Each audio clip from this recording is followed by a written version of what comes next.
بسم اللہ الرحمن الرحیم۔ السلام علیکم ورحمۃ اللہ وبرکاتہ۔ اپنے اعمال کی قبولیت کے لیے درود پاک کے کسی بھی صیغے کے ورد کو اپنا معمول بنا لیجئے۔ انشاءاللہ نہ صرف آپ کے اعمال اللہ کی بارگاہ میں قبول ہوں گے بلکہ دونوں جہاں کی برکتیں اور رحمتیں نصیب ہوں گی۔ اللہم صلی علی سیدنا و مولانا محمد معدن الجود والکرم وآلہ وبارک وسلم۔ وظائف ہب آفیشیل میں خوش آمدید۔ دعا ہے کہ اللہ تعالیٰ تمام سننے اور پڑھنے والوں کی جھولیاں اپنی رحمت سے بھر دے۔ صدقہ جاریہ سمجھ کر ویڈیو شیئر کیجئے۔ آپ کی ویڈیو شیئر کرنے سے اگر کسی اور مسلمان کی مشکل آسان ہو گئی تو آپ کی مشکل اللہ تعالیٰ پہلے ہی آسان کر دے گا انشاءاللہ۔ ہمارا آج کا موضوع حج کے فضائل دوسرا حصہ ہے۔ صحیح ابن حبان میں ہے کہ ایک انصاری صحابی حضور صلی اللہ تعالیٰ علیہ وآلہ وسلم کی خدمت میں حاضر ہوئے اور کچھ سوال پوچھنے چاہے۔ نبی کریم صلی اللہ تعالیٰ علیہ وآلہ وسلم نے فرمایا کہ اگر تم چاہو تو تم مجھ سے سوال کرو، اور اگر تم چاہو تو میں تمہیں تمہارے سوال بھی بتا دوں اور ان کے جواب بھی بتا دوں۔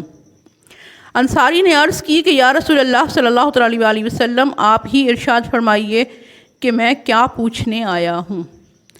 تو رسول اللہ صلی اللہ تعالیٰ علیہ وآلہ وسلم نے فرمایا کہ تم پوچھنے آئے ہو کہ جب حاجی اپنے گھر سے نکلتا ہے تو اس کے لیے کیا ثواب ہے، جب وہ میدان عرفات میں ٹھہرتا ہے تو اس کے لیے کیا ثواب ہے، جب وہ رمی جمرات یعنی شیطانوں کو کنکر مارتا ہے تو اس کے لیے کیا ثواب ہے، جب حاجی سر مڈاتا ہے یعنی اپنے بال اترواتا ہے تو اس کے لیے کیا ثواب ہے، جب حاجی آخری طواف پورا کر لیتا ہے تو اس کے لیے کیا ثواب ہے۔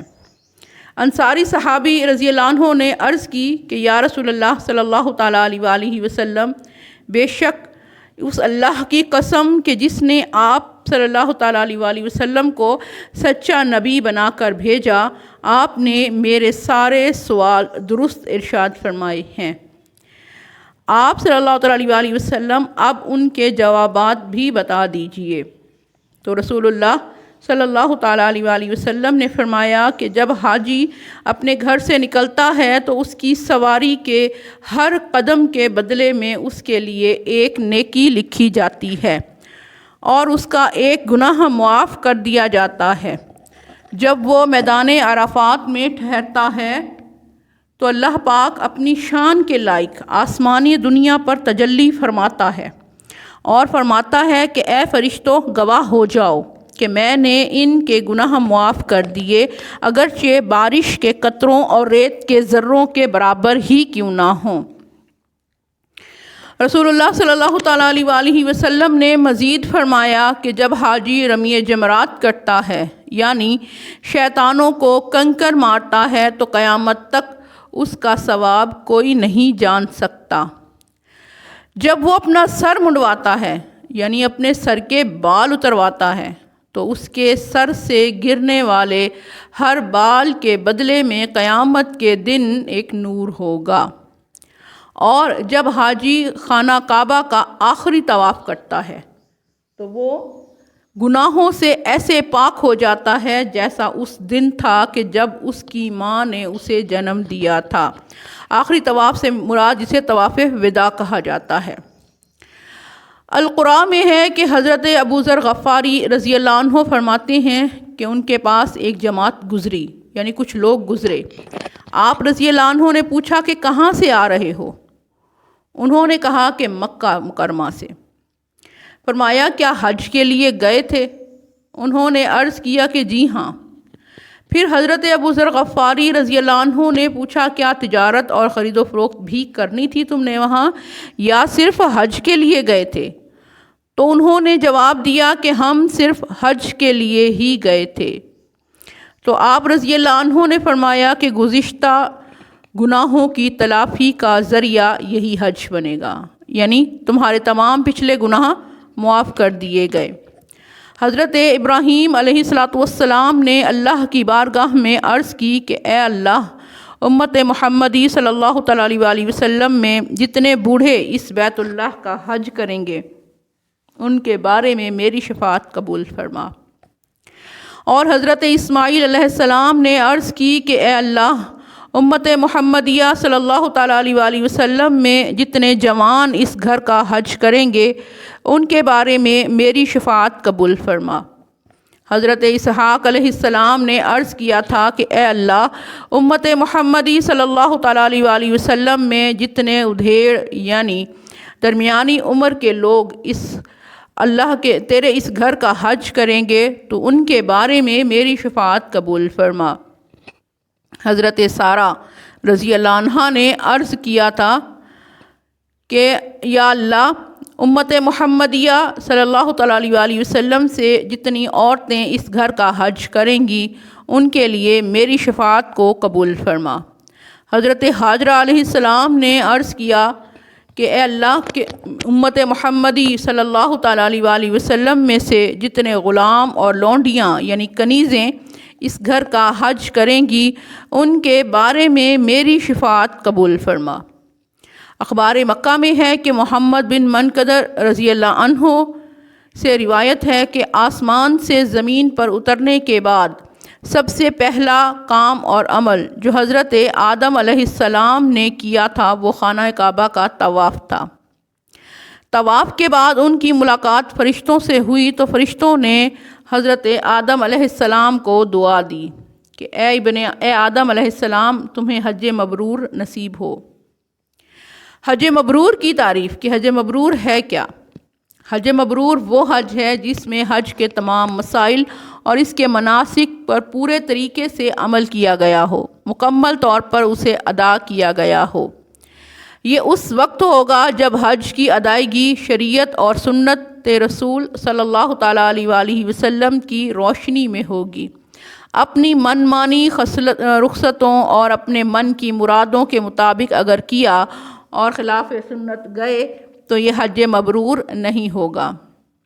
المعارف میں ہے کہ حج مبرور کی علامت یہ ہے کہ حج کے بعد گناہوں سے بچتا ہو، گناہوں کا ارتکاب نہ کرتا ہو، یعنی پہلے کے مقابلے میں، یعنی حج ادا کرنے سے پہلے اگر گناہ کرتے تھے، حج کے بعد گناہ چھوٹ گئے ہیں یا کم ہوتے چلے گئے ہیں تو یہ بھی حج مبرور کی علامت ہے کہ حج مقبول ہو چکا۔ ایک اور جگہ ہے کہ حج مبرور کی علامت یہ ہے کہ حج کے بعد اس کے حالات پہلے سے بہتر ہو گئے ہوں، تقوی اور نیکی کے امور میں وہ اضافہ کرنے والے بن گئے ہوں۔ طبرانی میں ہے کہ حضرت جابر رضی اللہ عنہ سے روایت ہے کہ رسول اللہ صلی اللہ تعالیٰ علیہ وسلم نے فرمایا کہ خانہ کعبہ کی ایک زبان اور دو ہونٹ ہیں۔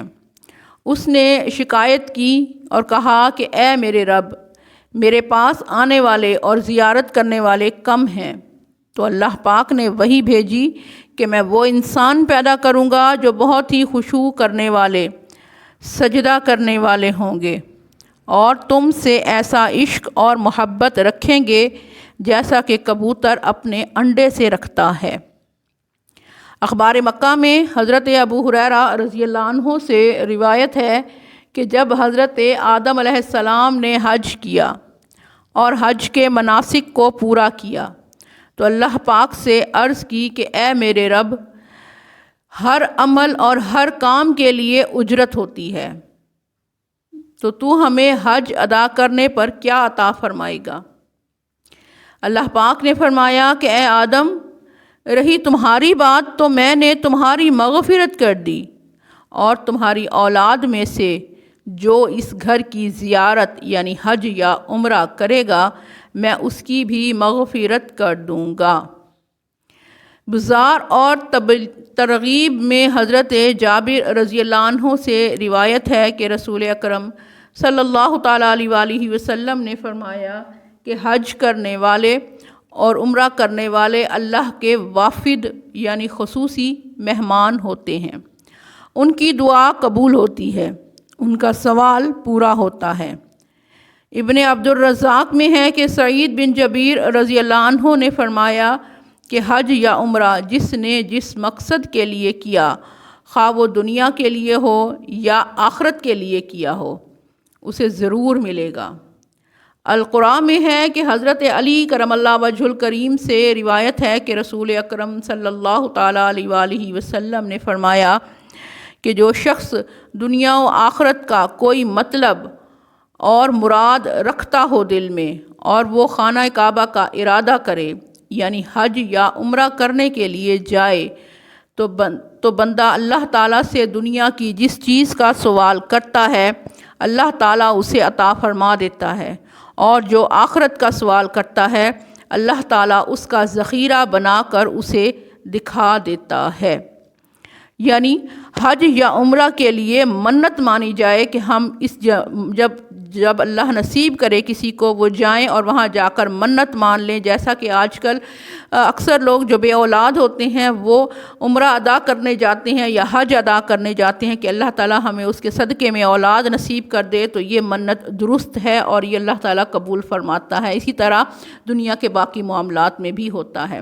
حضرت عمر رضی اللہ عنہ نے حضور صلی اللہ تعالیٰ علیہ وآلہ وسلم کی بارگاہ میں عرض کیا کہ میں عمرہ کرنے کے لیے جانا چاہتا ہوں، تو آپ صلی اللہ تعالیٰ علیہ وآلہ وسلم نے اجازت دے دی اور ان سے فرمایا کہ اے میرے بھائی اپنی دعاؤں میں مجھے نہ بھولنا۔